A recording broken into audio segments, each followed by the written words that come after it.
शायद ये पहला पार्लियामेंट का सत्र है कि जिसके एक दो दिन पहले कोई विदेशी चिंगारी नहीं प्रगटी है। विदेश में से आग लगाने की कोशिश रही हुई है और यहां उसको हवा देने वालों की कोई कमी नहीं है। बजट सत्र के प्रारंभ में मैं समृद्धि की देवी मां लक्ष्मी को प्रणाम करता हूं।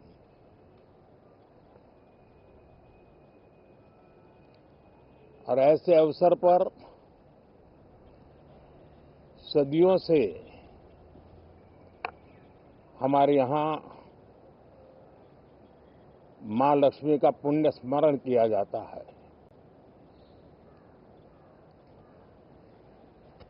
सिद्धि बुद्धि प्रदे देवी, सिद्धि बुद्धि प्रदे देवी, भुक्ति मुक्ति प्रदायिनी, भुक्ति मुक्ति प्रदायिनी, मंत्र मूर्ते सदा देवी, मंत्र मूर्ते सदा देवी, महालक्ष्मी नमोस्तुते, महालक्ष्मी नमोस्तुते। मां लक्ष्मी हमें सिद्धि और विवेक देती है, समृद्धि और कल्याण भी देती है। मैं मां लक्ष्मी से प्रार्थना करता हूं कि देश के हर गरीब एवं मध्यम वर्ग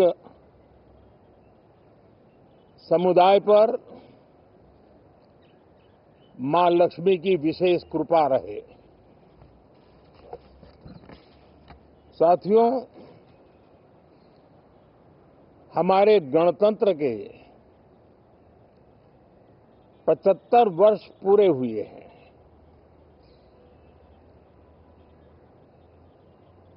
और ये हर देशवासी के लिए सर्वाधिक गौरवपूर्ण है और विश्व के लोकतांत्रिक जगत के लिए भी भारत का ये सामर्थ्य अपनी एक विशेष स्थान बनाता है। साथियों, ये देश की जनता ने मुझे तीसरी बार ये दायित्व दिया है और इस तीसरे कार्यकाल का ये पहला पूर्ण बजट है।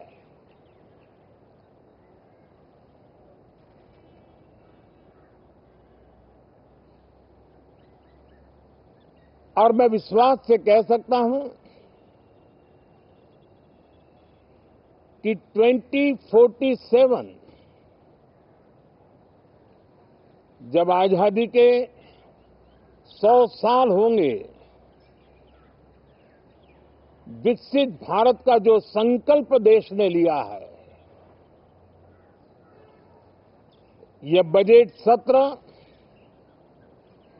ये बजट एक नया विश्वास पैदा करेगा,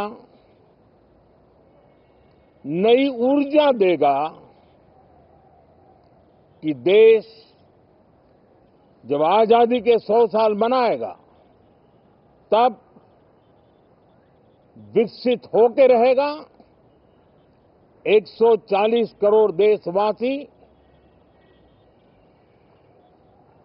अपने सामूहिक प्रयास से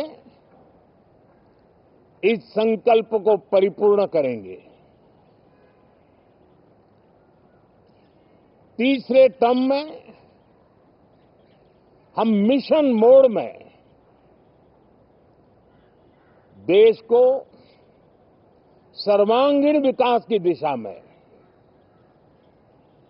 चाहे वो भौगोलिक रूप से हो, सामाजिक रूप से हो या आर्थिक भिन्न भिन्न स्तर के संदर्भ में हो, हम सर्वांगीण विकास के संकल्प को लेकर के मिशन मोड में आगे बढ़ते जा रहे हैं। इनोवेशन, इंक्लूजन और इन्वेस्टमेंट, ये लगातार हमारे आर्थिक गतिविधि के रोड मैप का आधार रहा है। इस सत्र में हमेशा की तरह कई ऐतिहासिक बिल पर सदन को चर्चा होगी और व्यापक मंथन के साथ वो राष्ट्र की ताकत बढ़ाने का काम करने वाला कानून बनेंगे। विशेषकर नारी शक्ति के गौरव को पुनः प्रस्थापित करना, पंथ संप्रदाय के भेद से मुक्त होकर के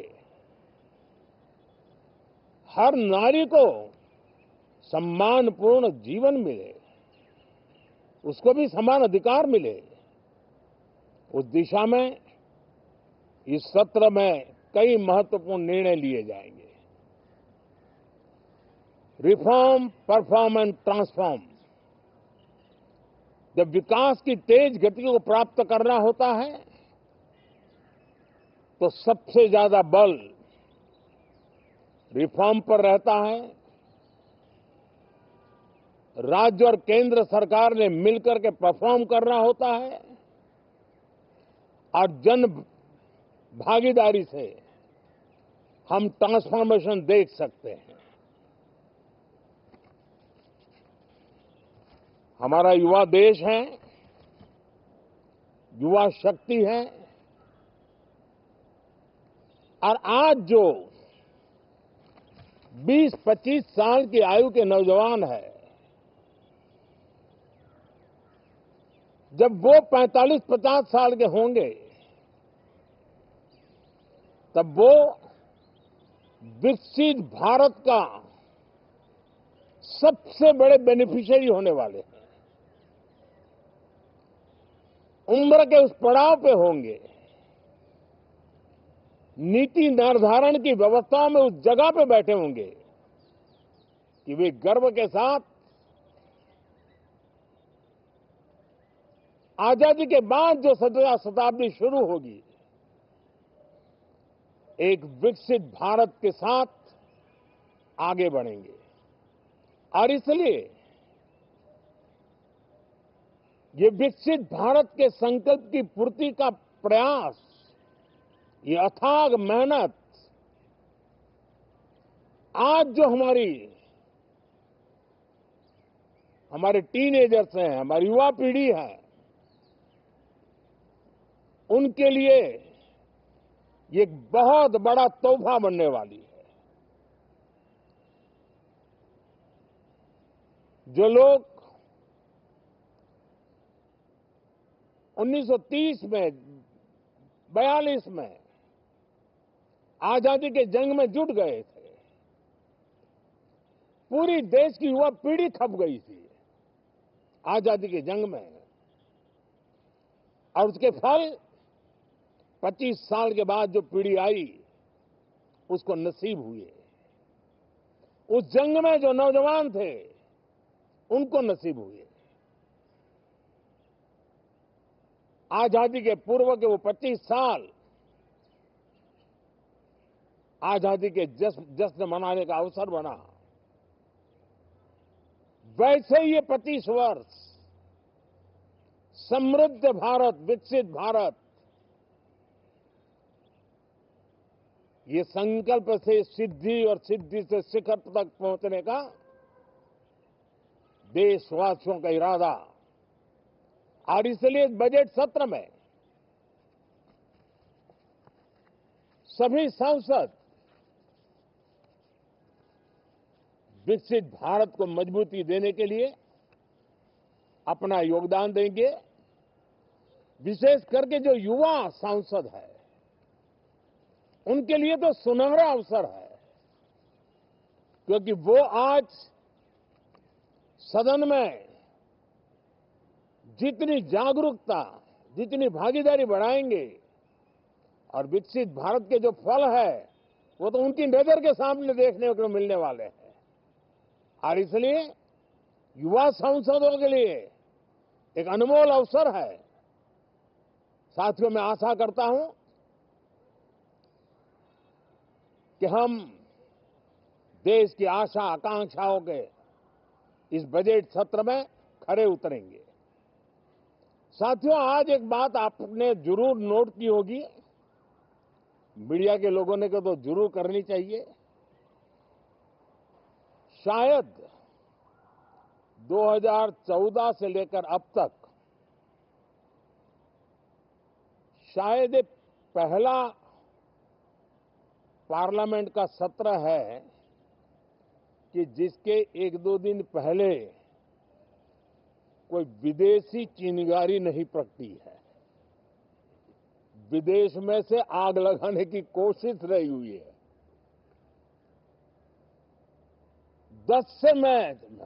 10 साल से यानी 14 से देख रहा हूं, हर सत्र के पहले शरारत करने के लिए लोग तैयार बैठते थे और यहां उसको हवा देने वालों की कोई कमी नहीं है।